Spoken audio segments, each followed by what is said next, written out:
Right, are you ready for your next act? This next act has like a whole section over here, which is really awesome. Please welcome to the stage the fabulous Adele. Woo!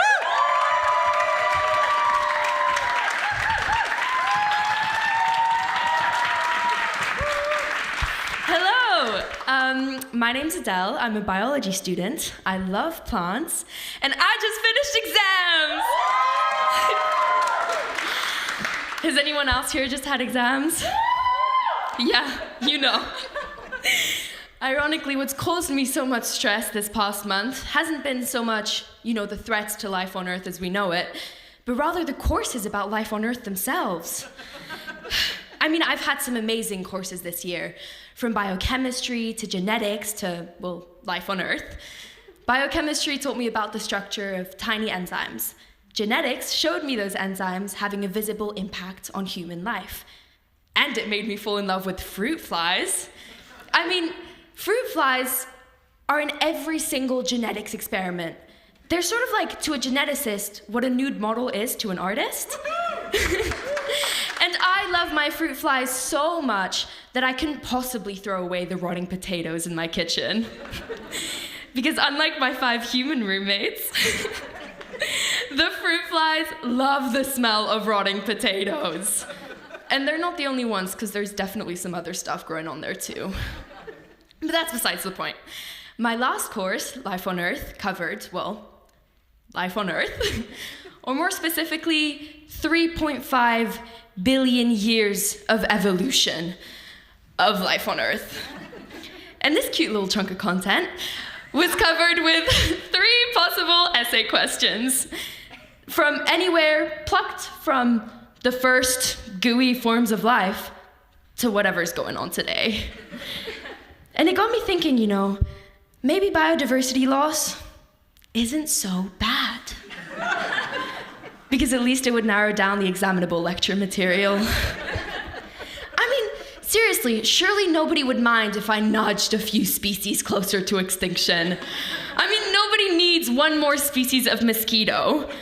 And we could keep whatever I nudge in this beautiful museum collection. So in case my thoughts of eco-terrorism hadn't given it away already, these exams had me feeling a little bit stressed. And the obvious solution here would have been to study, but I struggled with that, because studying would have meant walking to the library and awkwardly fumbling around my bag to try and find my student ID. That's 23 minutes. Then finding a place to sit where it's not so loud I can't think, but not so quiet I start to overthink and spiral. 32 minutes. Then I'd have to make a list of what I'd want to get done that day. That's 7 minutes. And I'd get started on my first task, only to realize 10 minutes later that was way too optimistic. And the first task alone would take me 3 days. And then, I'd contemplate that just maybe all of my highly experienced professors were onto something when they told us to start revising early. That takes 78 minutes. Then I'd shake off that thought, call it a learning experience, and make a list of everything I'll do differently next year. That's 9.3 minutes. And by this point, we're 2 hours, 50 minutes, and 18 seconds in. I've only actually spent 10 minutes revising, and I need a 20-minute study break to reward my expert list-making skills. So according to my calculations, studying was much less time efficient than just staring at the fruit flies in my kitchen. And you can trust those calculations, because I'm a woman in STEM.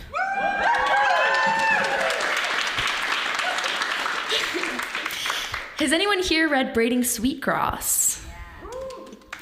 Well, for those of you who haven't, it's a book about how we see plants, and it mixes the Western scientific view with an indigenous perspective.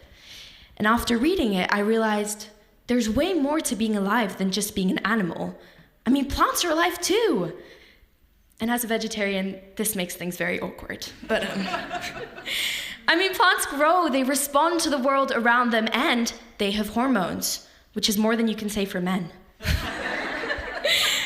But seriously, Most of us think plants are so deeply uninteresting that we don't bother seeing them at all. And there's a name for that.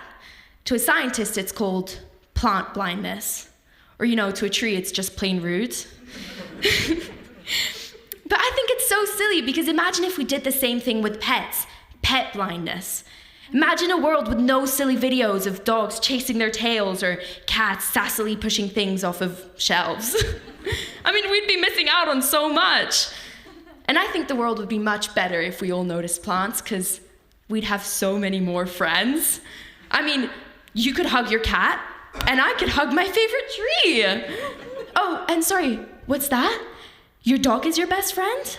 Oh, no way. Me and this oak named Sally, we go way back too. And it's not lost on me that this all sounds a little bit strange. But I think if we learn to appreciate every single aspect of life, from fruit flies to exam season and to oaks named Sally, life would be a lot more fun to live. Anyways, with that, thank you and good night.